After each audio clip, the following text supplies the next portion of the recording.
are back tonight on a late night Tuesday night, the State of the Union wrap-up. We're so grateful to have everybody back with us tonight. Had a really good show earlier tonight, but I tell you what, I am really honored, and I mean this, and this dear lady, we go back a long way. Bianca Gracia is with us tonight by phone. Magdalene Rose is coming up a little bit behind her. But Bianca, it's so good to see you tonight, and I know you're in D.C., and we appreciate you taking your time to be with us tonight. We're going to have Bianca on video in a few weeks, maybe in March, to talk about a lot of things, but I'm grateful to get your take on this State of the Union address tonight.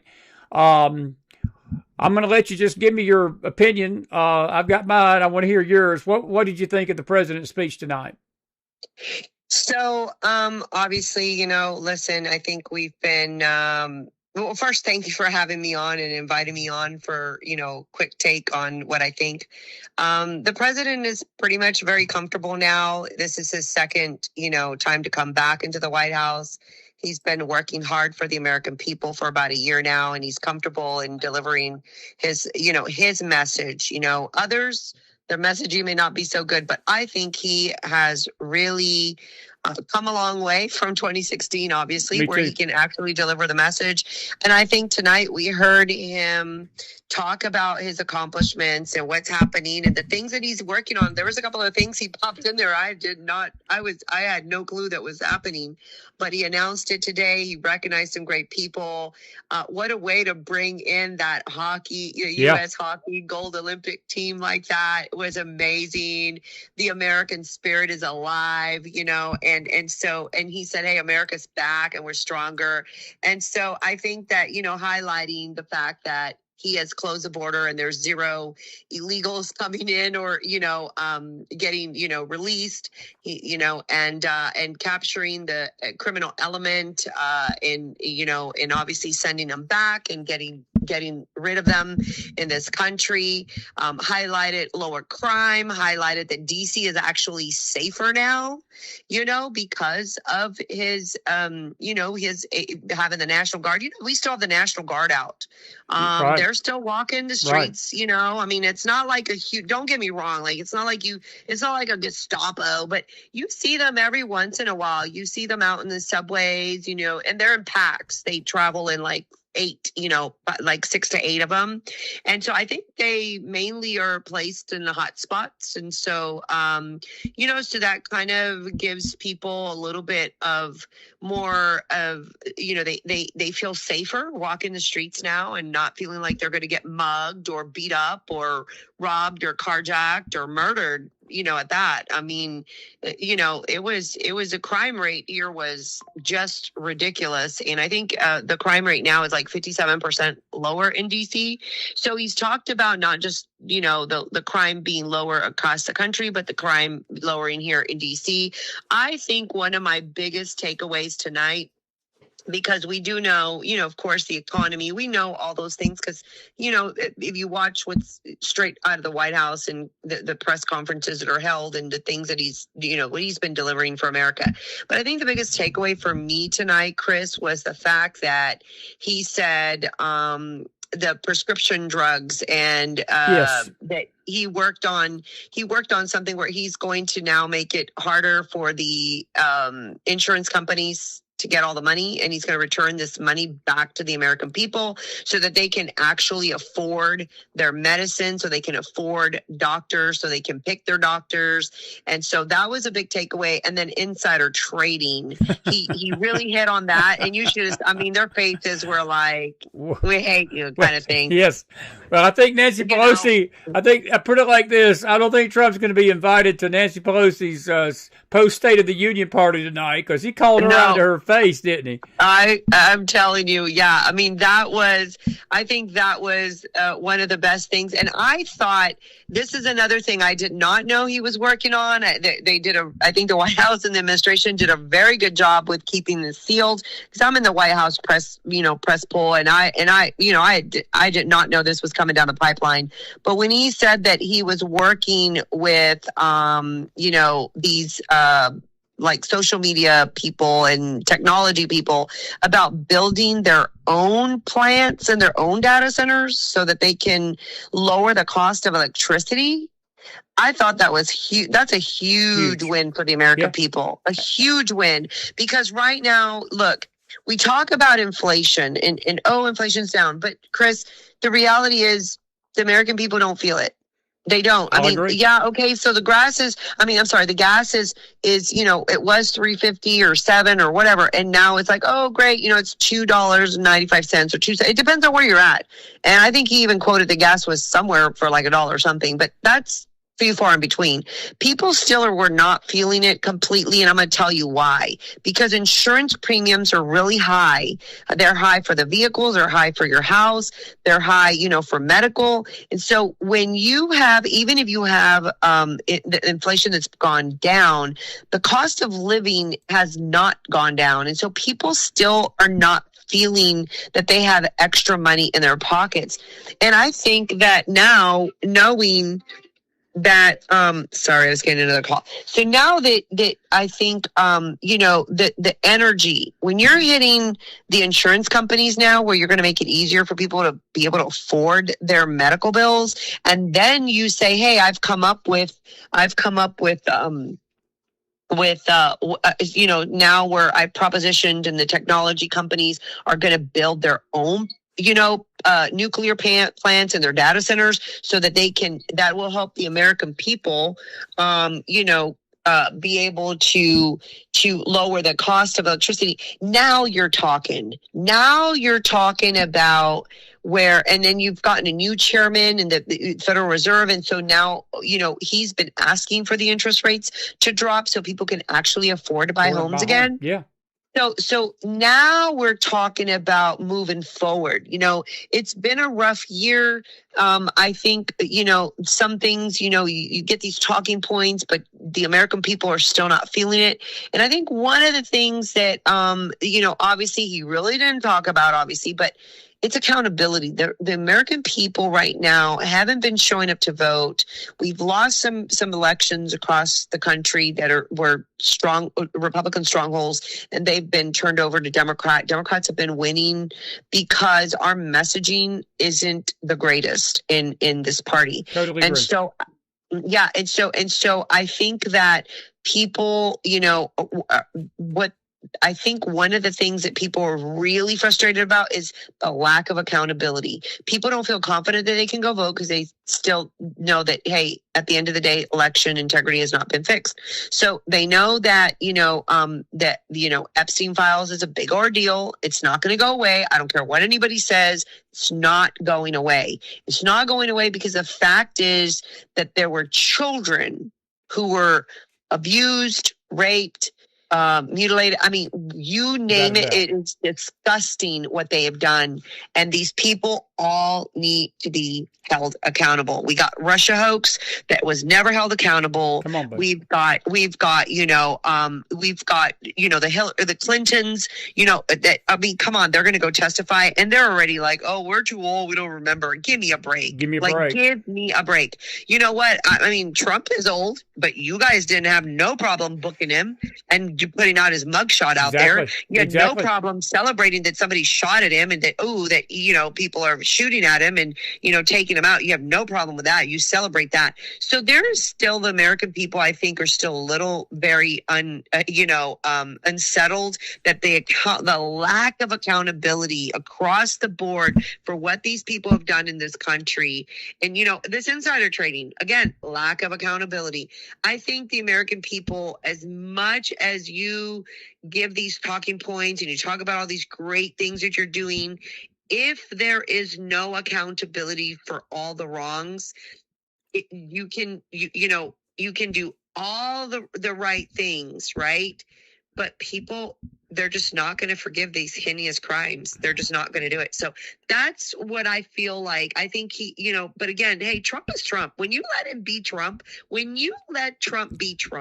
he can knock it out of the ballpark. Well, my opinion tonight, he was Trump. And I think, look, I want to just, before I say what I was about to say, I want to tell you, I think I've not heard anybody put what I think the American people are feeling. I think you hit a grand slam yourself, because Bianca, I think that is exactly what people are feeling. And I hear it through my comments on this show through the last few months.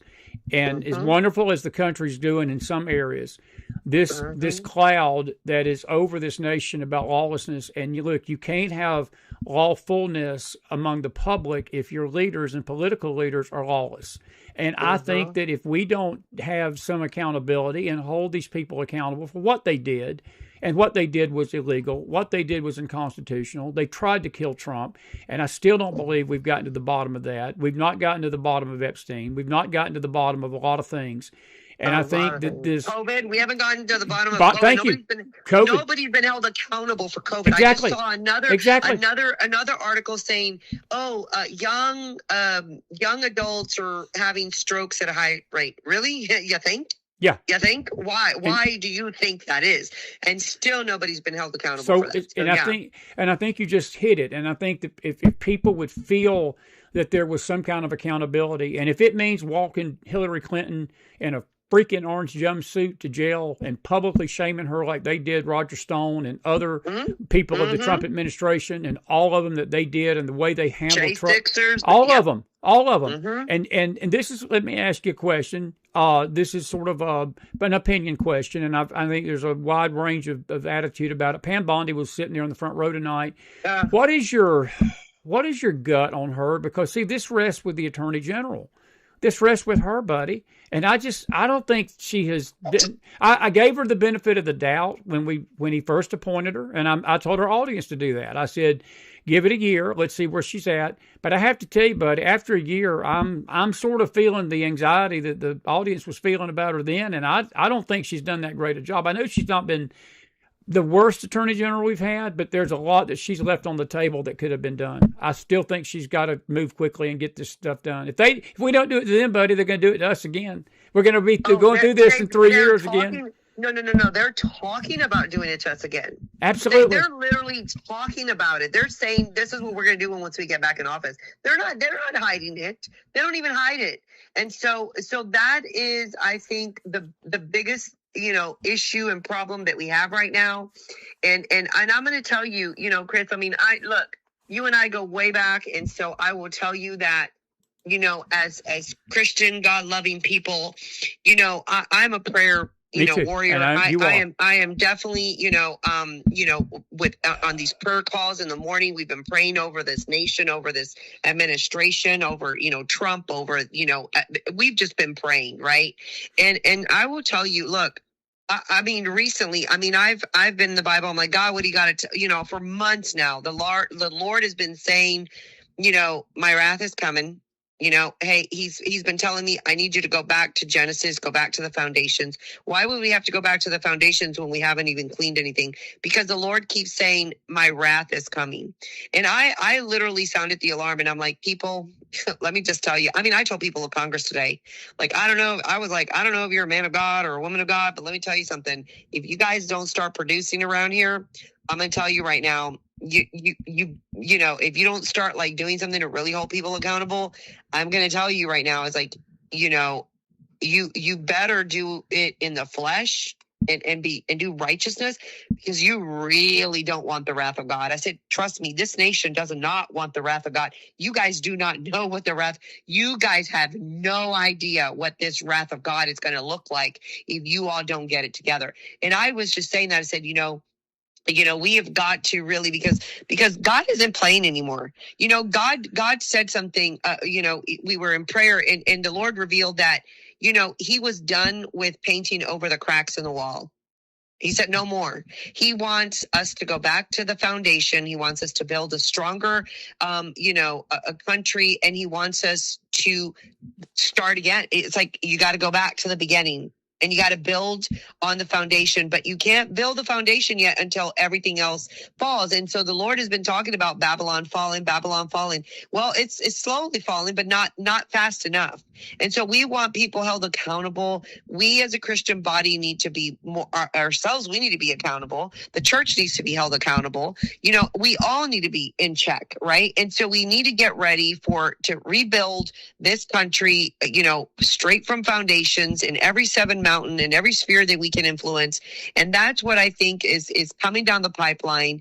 And so I really, truly believe that we are going to see a move of God like we have never seen before in this Hebrew year 5786. I really believe that is coming, Chris. And so that's my take right now. I am trying to sound the alarm. I'm trying to tell anybody who will listen, like I'm telling you guys right now, you know, I personally am not happy with Pam Bondi. She's got a connection to Susie Wiles. People know this. These are Bush people that, you know, so I think there's still strongholds that are not in favor of the American people. They want to have business as usual.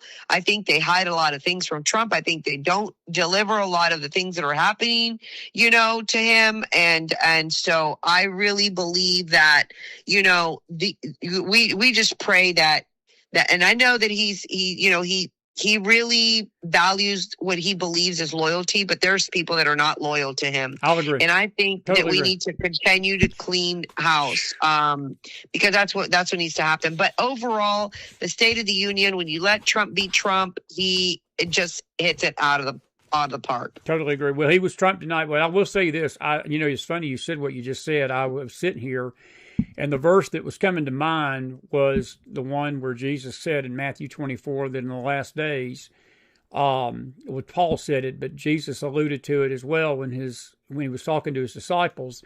And Bianca, one of the things that he predicted that would happen prior to his coming, and Paul did too, at the end of the church age, is traitors. He said men would be high-minded, and traitors. And I believe that speaks of those in the church, but I also believe it can be national betrayal. And we've had a national betrayal. Look, Trump it is a miracle of God that this man is standing before us to begin with tonight.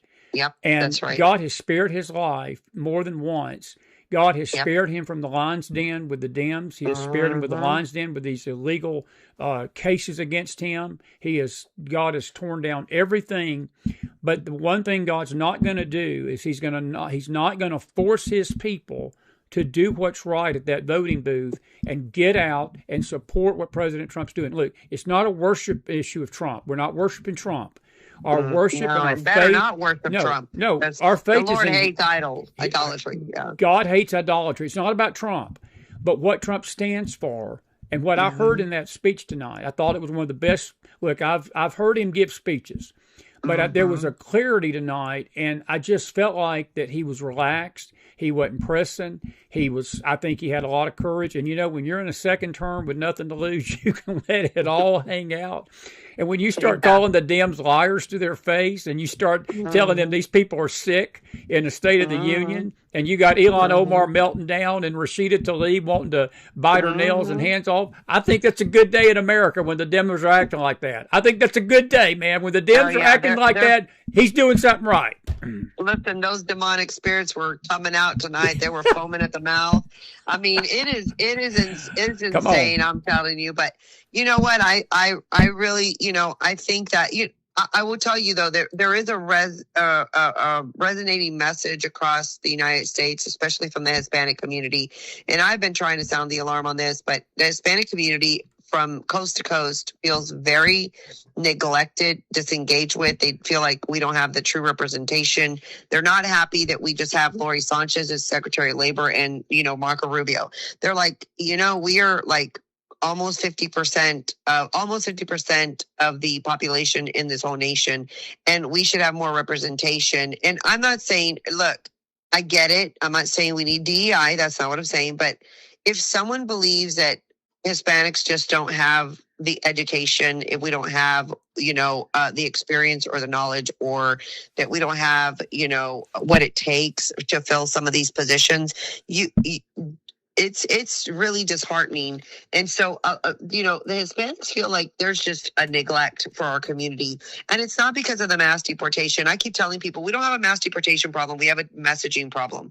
And I said, trust me, we don't, because we voted. Look, we voted for the mass deportations. He told us he was going to do it. We still came out and voted. 50% of the Hispanic community came out and voted for deportation. So it's not a deportation problem, guys. It's an account. There's no accountability, and there's a message messaging problem. And so I think that, sometimes it falls on deaf ears, but I'm like, I know that Trump gets it. I know he does. And so, that's really kind of where I'm at with everything right now is, the Hispanics. I was getting some people from other, leaders from other organizations. They're like, what did you think? What did you think? I'm like, hey, I mean, when you let Trump be Trump, he's great. And the resonating message right now from other leaders is they're messaging me saying, well, if you don't have the Hispanic vote, then you're not going to win. And I said, that's true, because we saw that in Virginia. In Virginia, the Hispanics didn't show up to vote. Well, what people don't understand about the Hispanic community is the Hispanic community is a hardworking community. They also believe in accountability. But what the Hispanic community is, they don't like to be used. Either you're a person of your word or you're not. And so, they believe in loyalty, and they love the fighting spirit. Okay. This is why they were drawn to Trump, because he was a fighter. He's always a fighter. I mean, come on. He got shot at, got up with a bleeding ear and said, fight, fight, fight. And so, and the Hispanic community is very much a community they're resilient. They are, they're warriors. They don't give up easy. And so this fighting spirit, boldness, where you can't be spineless. And that's why Hispanics get turned off by the political systems and they don't come out to vote, because there's no fighters. If they don't feel that you have a backbone to stick up for them, they're not going to show up for you. And so I think that, these leaders from across the country that are messaging me right now, that are calling me and that are like, hey, but, this is all great and dandy. We love that he's doing all these initiatives. But if Hispanics don't feel that they have a seat at the table, then it's going to be really hard for you to win this midterm. And we know that if we don't get and keep the majority in the midterm, we know that all we're going to hear is impeachment for the rest of the 2 years. Well, Bianca, you just hit it right there. I mean, look, this all stops. Every bit that he said tonight, all this stuff that he promised and everything that he said that he was going to do this year stops. And I think I got to ask you this question, and we'll keep you another 10 minutes. I know it's getting late tonight, but I do want you to come back on, because I want us to talk a lot longer about this that I'm about to share with you right now. I want to ask you a question. Do you believe that he approached the tariff situation should he have, and this is not a criticism, but this is just an opinion, again, a question. Do you believe that he put the cart before the horse? Because a lot of people believe that if, he hit these tariffs so hard the first year, and then this economy, and I think you helped, you nailed it a while ago, because the perception is out there, no matter how good the numbers are, it's all about perception. And politics, buddy, is all about perception. You can have the greatest candidate. Well, it's emotion. It's emotion. People are going to show up. Yeah, people are going to show up to vote when you emotionally pull on their strings. Do you think that the tariffs were done? Should he have focused on the economy the first year and the tariffs the second, or do you think what has happened has been part of a master plan and he's going to come out smelling like a rose on this? I know that the jury's out on this, but I'm just curious what your thoughts are about that. Chris, I'm not like the perfect economist at all, by no means, but I will tell you that, Trump is a businessman. Yes, and if he felt that we needed to do those tariffs, because I think that was his way, honestly. I don't think it was completely so much about the money so much. I think it was his way of showing peace through strength. Like, I'm going to strangle you where it hits you. I'm going to hit you in the pocketbook. And I'm going to do this. And so, as we know that the Supreme Court ruled against him, doing this. And so what did he do? He turned around and he's like, well, I'm going to use my executive authority. And that's rightfully, that I can do this, through law. And so he said, well, I'm just going to do a 10% straight, tariff now for the next 30 days, and he, gave his reasoning, why. And it was like, hey, so I think that there is some kind of magic to this tariff. There is some type of, some type of strategy, to the tariffs. And so whether he did it at the timing, did it right, didn't do right, Trump is just a smart guy, and we don't always understand why he makes certain decisions when it comes to money. We don't understand all the decisions, but he does. He is, listen, the man, builds things, went bankrupt, how many times, and had to rebuild. I mean, he's learned a couple of things along the way, right? And to become a successful businessman, and he still is a very successful businessman. So he knows numbers. Yeah. And I think that, Chris, to me, it's like, hey, let Trump be Trump. I get it. And look, I'm not Monday morning quarterbacking because I've watched the president tonight. And I'm so glad. I'd vote for him. I voted for him 3 times. I vote for him 30. I mean, and Bianca, I will tell you this, and your previous guest tonight, Brad Johnson, said something that made a lot of sense. And I've always felt the same thing. What me and you're talking about tonight, we wouldn't even be in this position to see the things we may see this year. You mentioned the move of God. You mentioned the breakthroughs. Look, and I think if Pam Bondi gets some guts and stops trying to please these elites and these establishment people in D.C. and do her freaking job, and justice roll down like a river, we wouldn't even be talking about this if any other president, even if a Republican was in office other than Trump. That is what makes him so unique in history. And I firmly believe that there's going to come a moment, and when he's out of office, and who knows where the country will be in 3 years. But I do believe that there's going to be a lot of Christians that are going to be ashamed of themselves for not seeing what God was doing through him. And again, this is not about Trump, but God's trying his best, Bianca, to bless our country. He's trying to get us back. He's trying to bring us back to him. And you've got believers that they would more vote. It's amazing to me how many believers stayed silent in the Biden years. When our country came to the very brink, I didn't think that we were going to survive those 4 years at times. I didn't. No, neither did I. Neither did I, Chris. And Christian communities just kept their mouths shut about everything. Trump gets into office and everybody starts cackling and complaining and murmuring and griping. We've been doing a Bible study in the mornings. We do one every day. And one of the themes that we've been talking about is the grumbling and complaining of Israel in the wilderness. And I predict this tonight. If we keep murmuring and complaining, Bianca, God's going to give us what we're murmuring and complaining about. I'm telling you, we're going to wind up with somebody worse than Joe Biden if we keep this mess up. Look at New York City. They got a communist fascist running their city. That's right. And so that was one of the message also that, that some of the prophetic people within our ecclesia have been sounding the alarm on. And that's kind of one of the message that they said. They said, listen, if this administration, these people that are in office that I've allowed and given them mercy and grace, again, right? If they don't get their act together, the Lord was very, very, very firm that he was literally going to allow this country to be turned back over to the demonic forces. He said, I will gladly let it go because, if we are not going to do our due diligence, then the Lord's like, okay, well then if this is what you want, and General Flynn says this a lot. He says, I don't think the American people have suffered enough. And Biden, we suffered, but I don't think they've suffered enough because, because if we had, we would be doing things a little different. And so, but look, we're at the beginning of the year. We have time, right, to turn things around. And so I think that it's really going to be up to us. What are we going to decide to do? What are we as a body of Christ going to do? What, we're going to have to do new things. We're going to have to do things that are uncomfortable.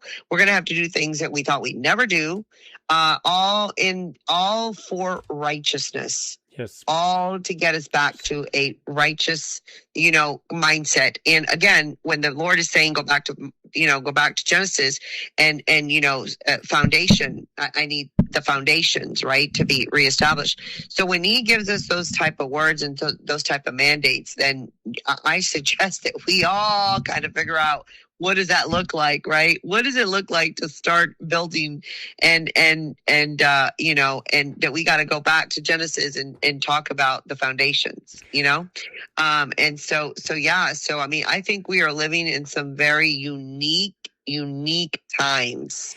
And so, yeah, I mean, that's just kind of where I'm at, Chris. This is what I'm feeling. I'm with you, buddy. And Amiga, we've been together and we've known each other, as you said, a long time. We've been going on 10 years now doing this together, and it's crazy to believe it's been that long. But I'm grateful for in these prophetic, unique times that we're in the same trench fighting together. And I'm going to get you back on the show here in a week or so, and I'll be in touch with you personally in the next week. I want to talk to you about other things. I could ask you a million questions tonight, but we got to get to the audience here because it's late. Yeah. And listen, thank you for coming on tonight and giving me your insight. And listen, I'll be in touch. And can you do something for me? I just feel led to do this. I want you to pray over our nation before we go. Can you do that for us tonight? Absolutely. Pray over our country, buddy. Pray over our country. Yeah, absolutely.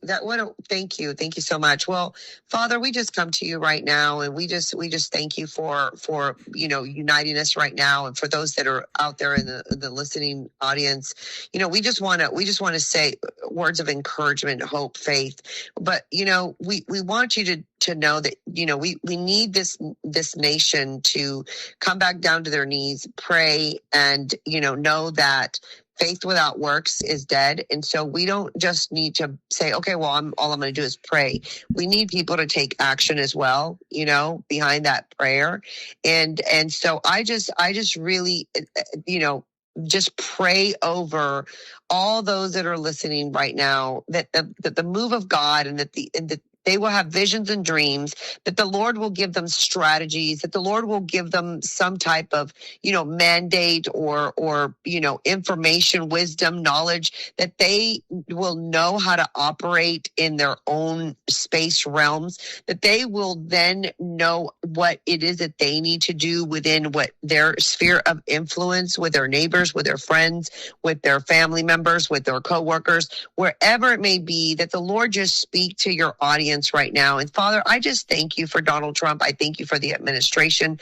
I thank you for giving them some wisdom. And Father, they just really need some discernment. They need some discernment.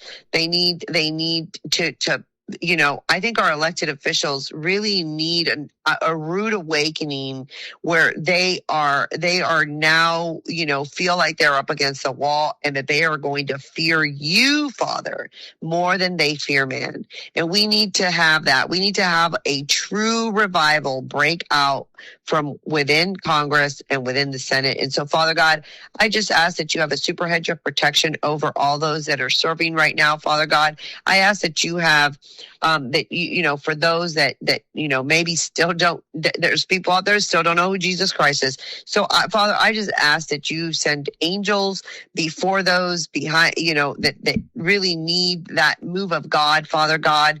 And so we just really thank you right now, Father God. We are blessed. We do not, look, some of us do not take anything for granted, and we are doing the best that we can. So Father, send us reinforcements, Father, so that we can do your will, Father God. And so we just thank you again. Bless us, bless this nation. Numbers 6:24-26. May the Lord's face shine upon you, and so may he keep you, and just that number 6:24-26 over you. So I just thank you, Chris. I thank you for all that you're doing. God bless you. God bless this nation. God bless Donald Trump, and just God bless every single family that is on with us right now in this listening audience. Buddy, we'll see you soon. God bless. Have a great night. Thank you for staying up with us, and I appreciate you much. All right, Fred. Much love, buddy. You. See you now. Bianca Gracia, folks, put some fire in that house for her, and such a wonderful, wonderful thing. And let's see here. We're going to call another young lady that I know is up, and she is going to come on here in just a second. Bianca Gracia, everybody. We're grateful to have her tonight. That was sort of an unexpected pleasure because I wasn't sure she was going to be available. James has had a procedure today. He couldn't be with us. Leslie couldn't be with us, and but we're going to get him on. Miss Magdalene Rose, how are you doing? I'm good. How are you? Good. I have got you on live tonight, and only your godfather would call you up at midnight, put you on FaceTime without warning you, but you're used to that by now, right? Yes. It's good to see you, kid. We're on Podbean now. By the way, I don't know if you know this. You're on Spotify, Apple, iHeartRadio. Our show has been taken to the orbit level. Listen, I won't keep you long. I know it's very late tonight. I want to get your take on the State of the Union. What's your thoughts? I thought Trump laid it on the table pretty good. I thought he was. I give him a 10, maybe even give him a 15 out of a 10. What's your thoughts tonight? I thought it was great. I thought he was very on point. I don't really see anything he did bad. You know, he has some speeches that become rambling and messy, and you kind of lose the meat of them. I could explain what this speech was to somebody. I could give them the different portions. I thought him in the First Lady's guests to the State of the Union were diverse enough in story to appeal to a wide variety. It's kind of cute how much he loves the men's hockey team. Like, it was good. It was solid. There's nothing that you could campaign against him on. No, not a bit. Was you shocked? And we had Bianca on before you, and I should have asked her this, but I'll ask you. I don't think there is a more vile political party than the Democrats and the stuff that they would not stand up for tonight. When he mentioned about the family and our dear friend January Smith Littlejohn, and she's involved with some legal stuff right now with their daughter still, so she can't come on and talk about it much. But we've had her on, and they fought a battle to because the counselors were telling their daughter it was okay for her to transition without telling the parents. And he was talking about another case like that tonight. And I watched that absolute evil pit of vipers sit there with their hands on their seats and not applaud efforts to stop kids from being mutilated, Mac. That's children your age, a little bit younger than you now. You're older. I keep forgetting I've known you 5 years now, 6 years. And look, the fact of the matter is, all of us should be united against such practices. I don't care what party you are, but you've got evil people in that audience. And he said it right. That's a bunch of sick, perverted demons that cannot agree on stopping child mutilation. And am I right? Well, you are right. And if you look at what you would really view as the big things Democrats care about based off of what they refuse to applaud, the takeaway you would take is that they care about transgenderism, they care about endless immigration, and they just don't care about any American excellence when it comes to economics. And that they hate that Trump has been a peace bringer, because to them, it's not really peace because there's still conflicts. Well, there's always conflicts in the world, but if he's solving a good portion of them, that's still peace in those regions. Absolutely. That doesn't make any sense. I think Democrats didn't do themselves any favor. A lot of Democrats skipped this, and the ones that were the most memorable were people like Ilhan Omar and Rashida Tlaib, who did their customary yelling at him and everything. It's just, he won tonight. I think that CNN and others will even admit he won this one, and that's okay to see. Yeah. Well, I didn't even listen to the other media, and I hear, and Roger Hooker's in the audience tonight. He's from Virginia, and Spellberger, she's an embarrassment to Virginia already. Her approval rating is in the 30s, but her response was about typical. You know, they can't fight the message. In other words, the things that they fight Trump on is insinuation, lying, accusation, lies about his character. They bring up the ICE killing, which that to me was totally justified. I've got no problem with what ICE did. I got no problem with them clearing out the fraud in Minnesota. And, you know, when he said tonight that this corruption is going to stop, and I thought when he was calling the Dems a liar to their face and calling the Supreme Court, you know, to their face, he didn't hide tonight, Macklin. I don't think I've ever seen him more relaxed. But I think the one thing I took away from this, I think there's a seriousness on his part that he is going to get America. We're going to be a lawful country again, and this corruption in government is going to be rooted out. And whether the Dems like it or not, some folks are about to go to jail and prison for what they've done in Minnesota and other places in this country. I took that away tonight. There was a newfound resolve from him because he ain't got nothing to lose. And if he wins his midterms, God help the Dems. I think it's very true. I do really think that if he dominates and we hold the House and Senate, then it's open season to get whatever we want. And Speaker Johnson has also been a great aid. When we first had the Speaker Johnson selection, that was on the heels of Matt Gaetz's efforts against Kevin McCarthy. And I think in hindsight, maybe people went to the Matt Gaetz side a little too easily. And we got Speaker Johnson because we needed somebody who a large portion of people in the House on the Republican side would agree to, and who Democrats didn't know a lot about or liked. We didn't want it to be someone they liked, so we went with somebody they didn't know a lot about. And Speaker Johnson has been a welcome surprise. I think that he has led the Trump coalition in the House very well, mainly because he himself is a severe social conservative. I mean that in a good way. So he doesn't have these conflicts about whether or not he stands with transgenderism or against it, or gay marriage with or against it. He's very clear on everything he believes. When that's the case, you can focus on things like the economy and foreign policy. Yeah, I'm totally in agreement with you. What was your highlight of the speech tonight? What I know I've got several, but what was your moment that you said, "Wow, this is a home run"? And I'll just throw this in. My wife is not one to get into politics much, but she was texting me when he was slapping the Dems down, and she was like, "If there's nothing else, he's entertaining." And she said, "Wow," a few times, and for her to say that is a big deal because she don't really get into this like her husband does. But I think that it caught her attention tonight that Trump was sort of cleaning house, wasn't he? I think he was doing a house cleaning, a colonoscopy is what I call it, because he didn't leave no stone unturned tonight. But what was your highlight of that? I think the hockey team was a highlight because it was just so gratuitous. Like, it was so on purpose. He didn't care that he was harping on it. He didn't care that he was talking about it a lot. And it felt good. And I cover a lot of politics and rarely do things feel good aside from big electoral wins. And he created a moment that had already happened by them winning, and he reinforced it. He pushed it. He made it a bigger vibe.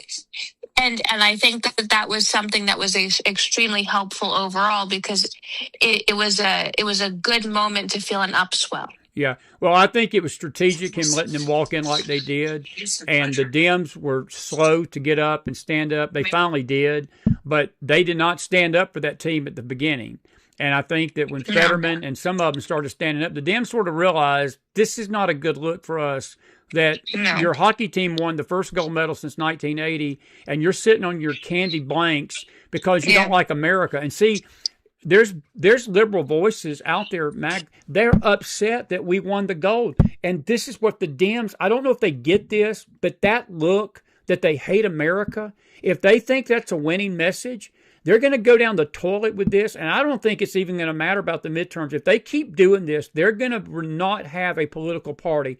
They should look in history at the Whigs, because the Whigs went this direction, and the Whigs are no more, okay? And political parties can go and destroy themselves by this kind of stuff, because I think most Americans, you don't have to agree with everything Trump does. You don't have to agree with everything your government does. You don't have to agree with a lot of things in politics and government. But one thing you got to do as an American citizen, I believe, you got to love your country, because we're citizens of this country.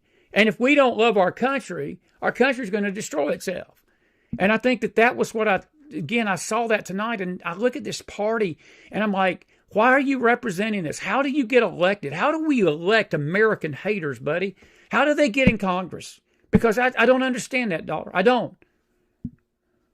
Well, I think they use America as a mechanism to advance tribal warfare. And to utilize America to them does not mean to help their families. They have a deep hatred of it here. And this is like with the Somali community. The Somali community in America hates America. We know it. We know it's true. We know they abuse the system. We know all of that. But they use America as a vehicle to advance progressivism in general and progressive expansion. And when they do that, they can't also be happy about being here. They love being here. It's safer. It's nicer, but they then tell you that they hate America because their biggest loyalty has to be to their home country, which they fled because it was so bad. Do you think they should deport Ilhan Omar? I think that if there is cause for that, they should, because Ilhan Omar also, the amount of anti-Semitic things she said, I know nobody cares about that anymore because apparently it's okay to be anti-Semitic in the Republican Party now, but when she said It's all about the Benjamins. That was the beginning of the coded anti-Semitic language. She's That's only still in Congress. That's very true. First of all, yeah, because Kevin McCarthy was kicked out, and Kevin McCarthy had a plan to get her out of Congress through censoring that he couldn't follow through with. The other side of this is she's still in Congress because the Republican Party has drifted away from Israel. And so they don't lash out at her nearly as much as they should about her dismissing of Israel and her horrible anti-Semitism. Buddy, that's a great point. I'd give you a high five if I was up there, but I'm 10 states away from you tonight, so I can't give you a high five from here. But I give you a high five and a hug for saying that. Why has the Republican Party gone away from Israel, Magdalene? What do you think's caused that? I think a lot of it is this Tucker Carlson thing. I think a lot of it is the Candace Owens push. We have very bad people in the Republican Party and the conservative movement who have made their money and their prominence and everything off of being so professionally contrarian. And the truth is, these people are running digital cults. And that's what they are. Like, I just saw this video. If you look at the way that Candace Owens speaks to people and the different breakdowns of what she does, it's literally the textbook definition of how you enter an audience into a cult. It's the same thing with Tucker Carlson. I think Tucker Carlson is more lazy in doing it, and so he then takes time off. But they're running digital cults. So when people say, why are all these people backing these anti-Semites? It's not because they necessarily love the content. I think that we have mini cult leaders. And ironically, the one person who's not running a digital cult is Ben Shapiro.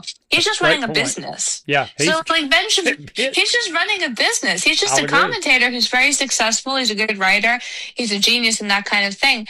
So Ben Shapiro has become like the fall guy for conservative cults. He's not running one whatsoever, but they use him as a scapegoat. That's a well said analysis, and I've not really thought about what you said about Omar and McCartney. So McCartney had a plan to get her out, and they got rid of McCartney before he could do that. I give Johnson a lot of credit. He's done a lot of good things. I wish he'd be more forceful about some of the things he's doing. Maybe it's just his demeanor, his personality, and I need to get over the personality thing.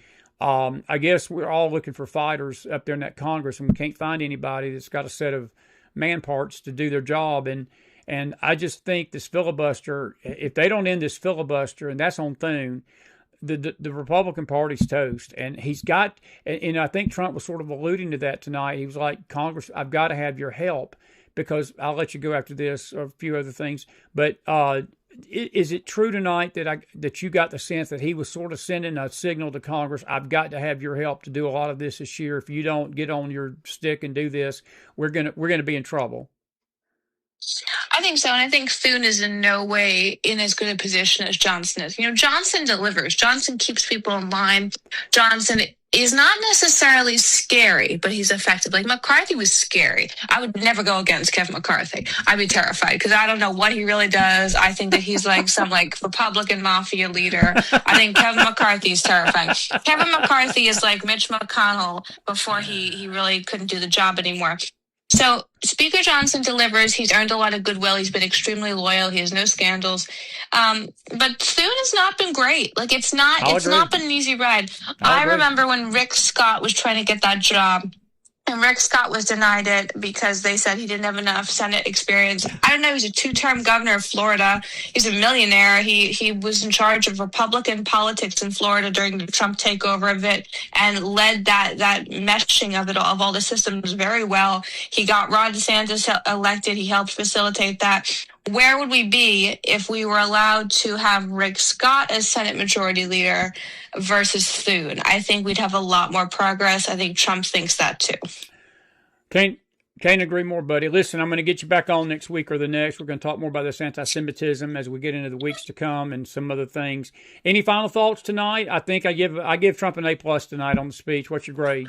Yeah, I give an A+, especially because he can get rambly and he can get long-winded. He didn't do that. I rarely do I hear a Trump speech that I could divide up into 3 parts if I need to or more, and I could explain it succinctly and I remember all of it and there's no droning on portion. I would say this is one of the best speeches he's given. And I don't have a super high speech bar for him. I don't think he's necessarily always the best at this. But my one takeaway from this is that he had somebody there as a guest of him and Melania's for everybody. Like there's somebody that he had as a guest whose story you at least paused on and was like, well, that's interesting, point. Just at minimum, just that's interesting.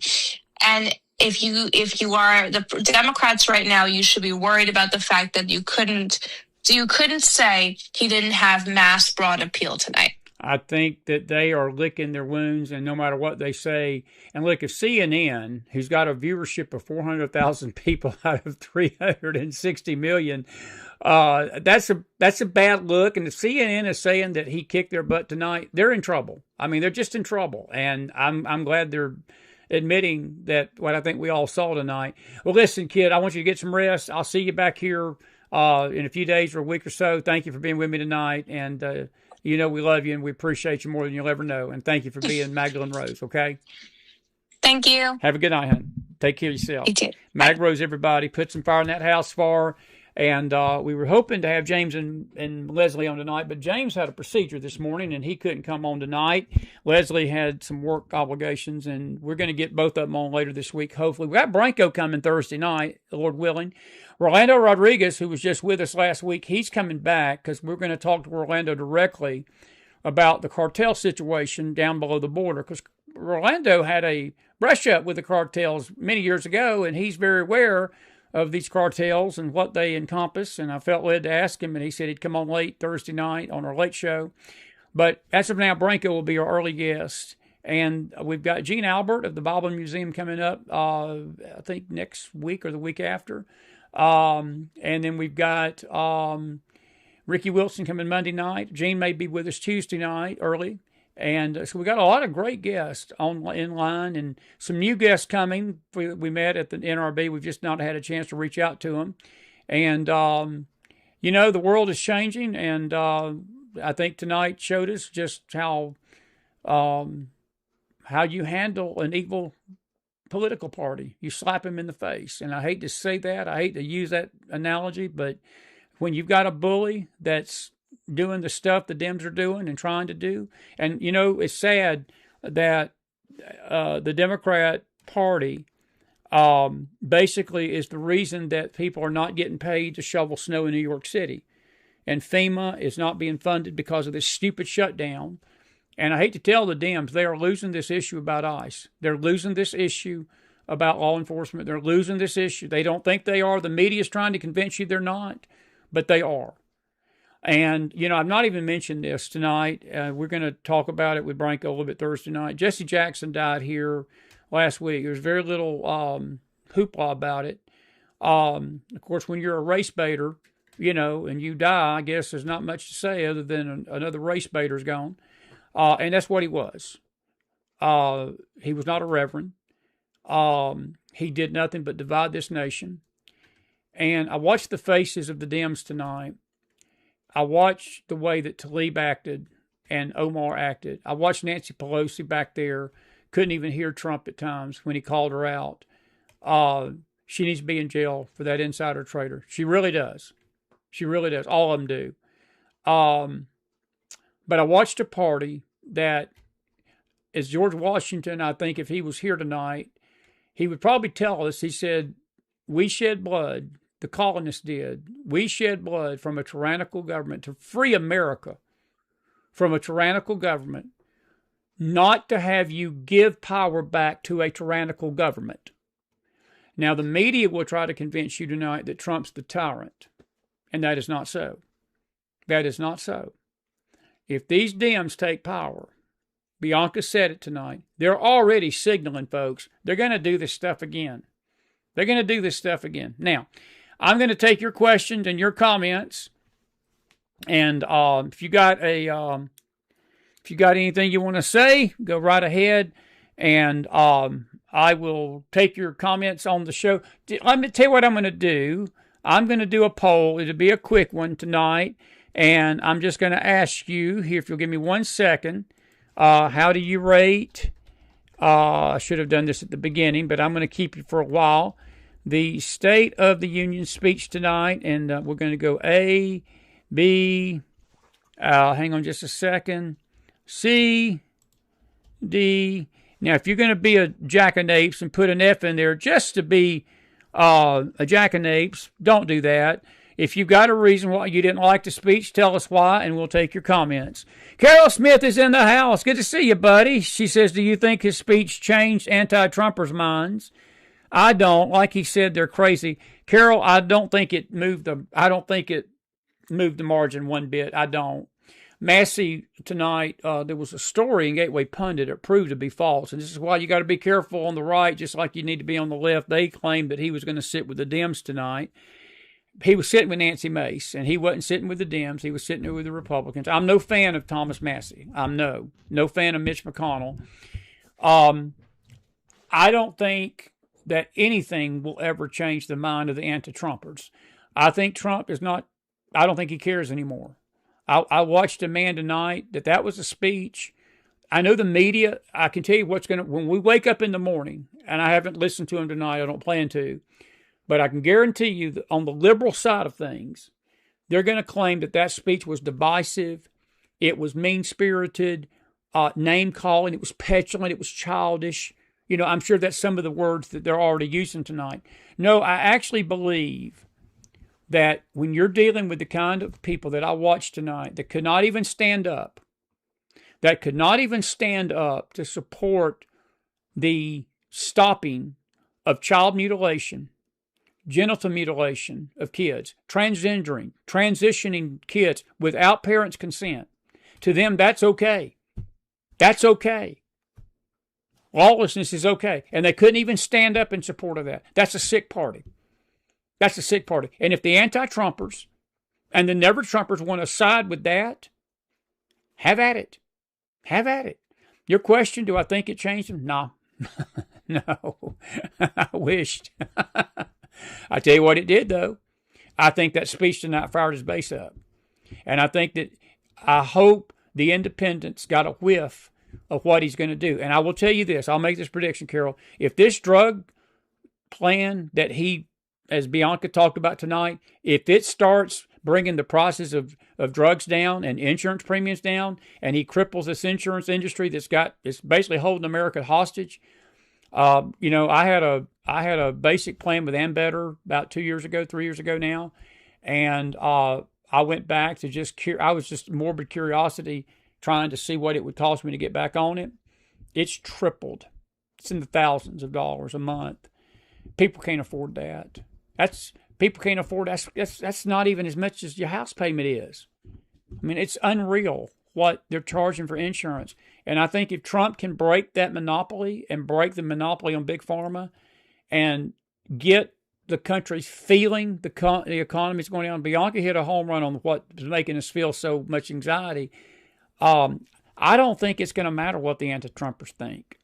And I don't think it's going to matter what these Dems think. They're going to lose on this issue because Trump's only trying to help the American people. He's got 3 years, and he's really got a year because we got to win these midterms in November. And I don't think he ultimately cares. But, no, it didn't move it. I wished it did. Let's see here. Any questions over here? A lot of folks saying he hit it out of the park tonight. A+ on most. Thank you, Cleo. A to F. It's good to see Cleo in the house tonight. Chris Davis and she said the woke right. And when I asked Magdalene about the anti-Semitism, she's right. Cleo's right. The woke right is just as bad as the woke left. And I think it's sometimes worse because the woke right are nothing but a bunch of hypocrites. They go out there and they condemn the left and they use these talking points, and when they're pressed, they turn and they become nothing but a bunch of traitors. I would just rather, if you're going to stab me, just stab me in the front.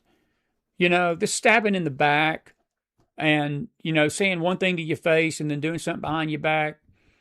That's just for cowards and losers. And I think that when Trump does what he does tonight, he's basically trying to get the Dems, like, he's showing the country, this is what they are to your face. He said they're one thing to your face, but this is what they're really doing. So those kind of speeches, I know that the easily offendable will get offended at that tonight. It didn't offend me a bit. I was amening. I mean, I listened to the whole thing, and I'm with Magdalene. I don't think there's ever been a speech that I've heard that he's given, and he's given a bunch in the first 4 years and the first now, year and a half, year and 3 months, 2 months. I thought it was the best speech she's ever given. It was clear, on point, on target, and she said something beautiful tonight. I hope you caught it.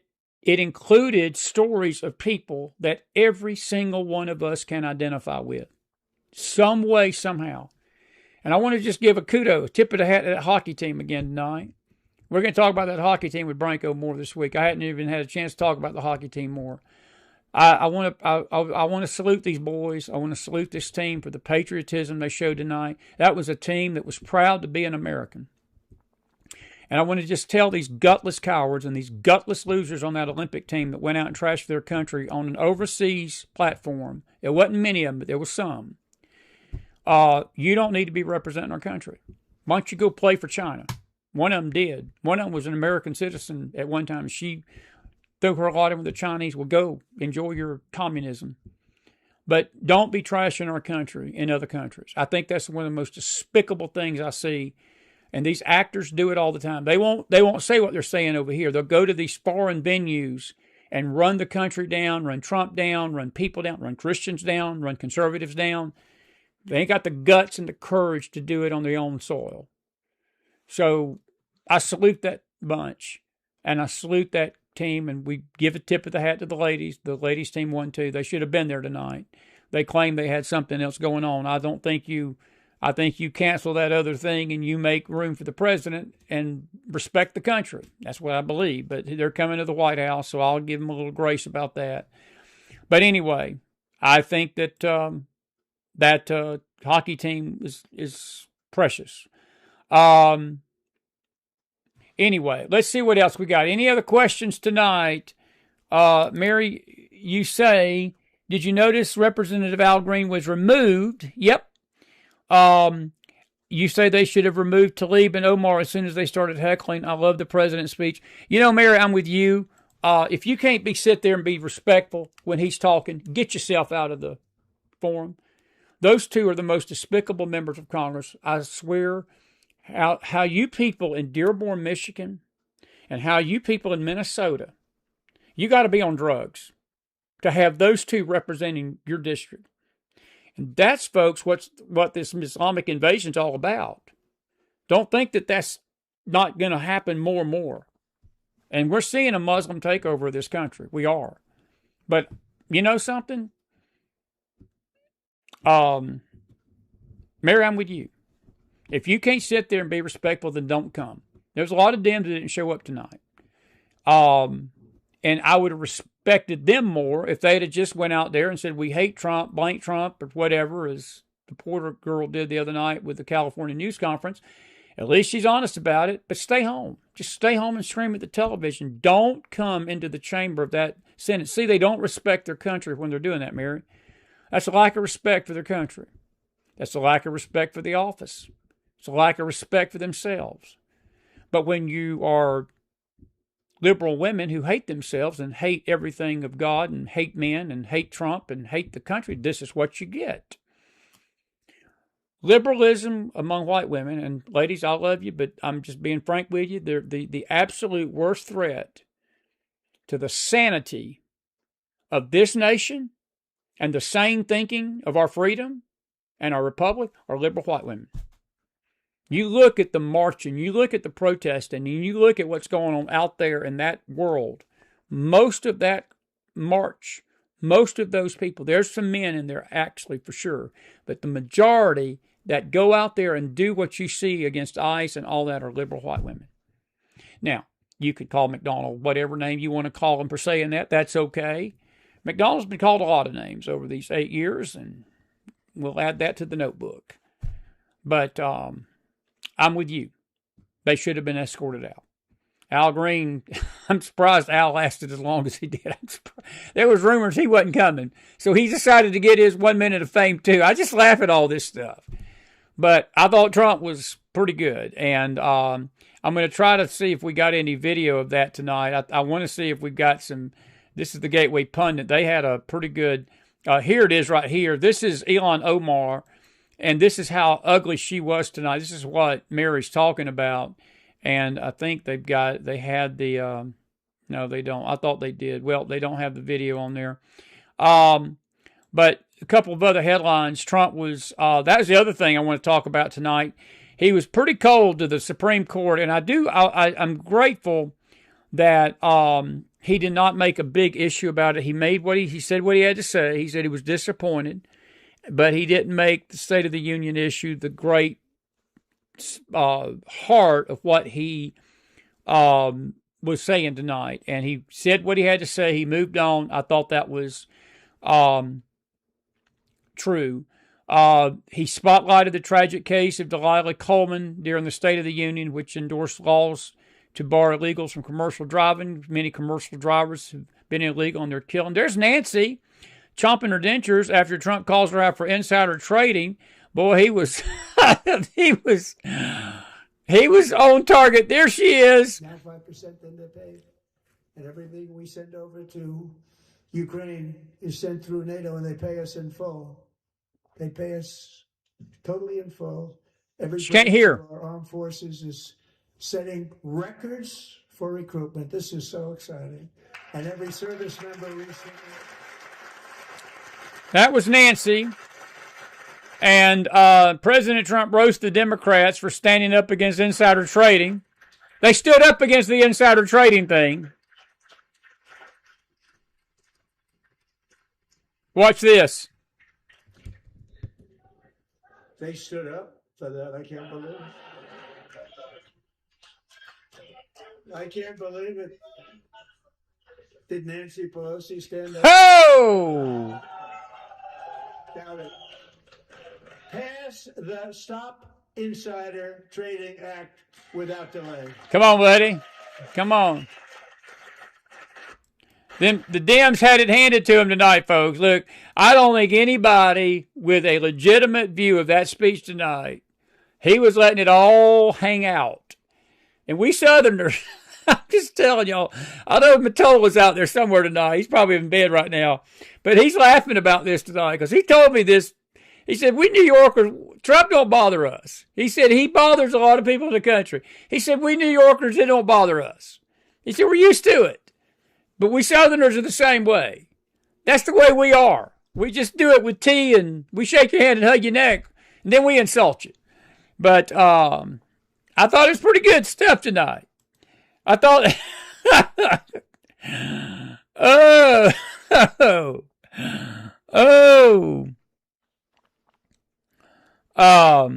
anyway, Susan says those two women demonstrated how pathetic and shameful they are. Well, of course they did, Susan. It's disrespectful. It is disrespectful.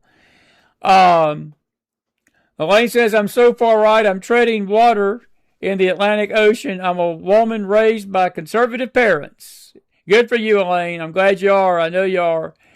I ain't talking about the conservatives. I'm talking about these liberal women like Ilhan Omar and like Nancy Pelosi and others that are trying. Did you see Pocahontas applauding on insider trading? She's guilty of insider trading. All of them are. A bunch of hypocrites. I swear, just a bunch of hypocrites. A bunch of hypocrites. Anyway, anymore. I'm about to. Yeah, I know, Yolanda. I'm very aware that this is the second time that he got kicked out. I'm very aware of that. I'm very aware of that. He got kicked out in the first one last year, and he'll probably get kicked out again next year, and the next, and the next.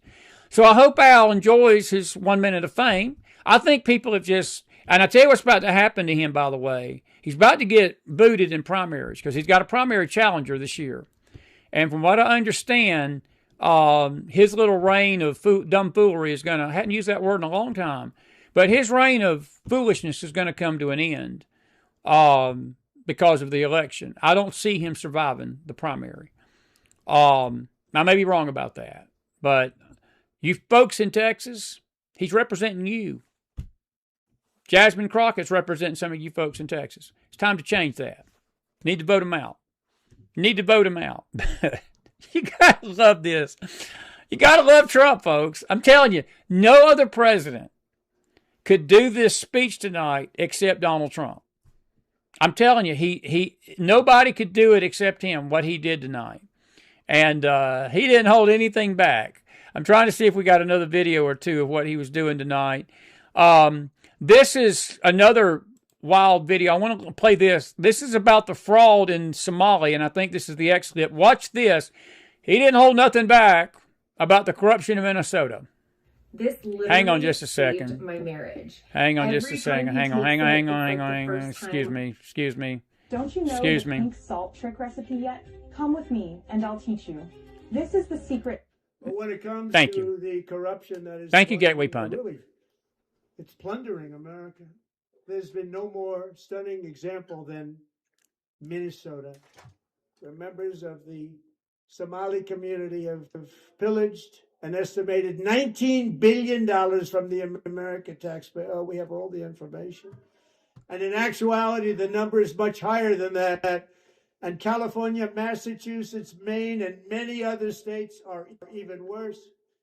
This is the kind of corruption that shreds the fabric of a nation, and we are working on it like you wouldn't believe. So tonight, although started 4 months ago, I am officially announcing the war on fraud to be led by our great Vice President, J.D. Vance.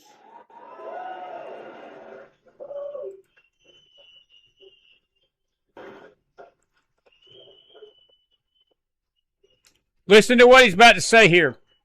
Carol, this answers your question. This is what he's put J.D. Vance over, buddy. He'll get it done. Find enough of that fraud, we will actually have a balanced budget overnight. It'll go very quickly. That's the kind of money you're talking about. We'll balance our budget. The Somali pirates who ransacked Minnesota remind us that there are large parts of the work and lawlessness are the norm, not the exception. Importing these cultures through unrestricted immigration and open borders brings those problems right here to the USA. And it is the American people who pay the price in higher medical bills, car insurance rates, rent, taxes, and perhaps most importantly, crime. We will take care of this problem. We're going to take care of this problem. We're going to take care of this problem. Delilah. And there they go. The Republicans stand, the Democrats sit. We are going to take care of that problem. We are going, it's 12:40 in the East, so we're going to have to call this a night. But I hope you've enjoyed this late show. We've had two great guests, both Bianca, Magdalene, gave some great insight to the speech tonight. We want to thank you all.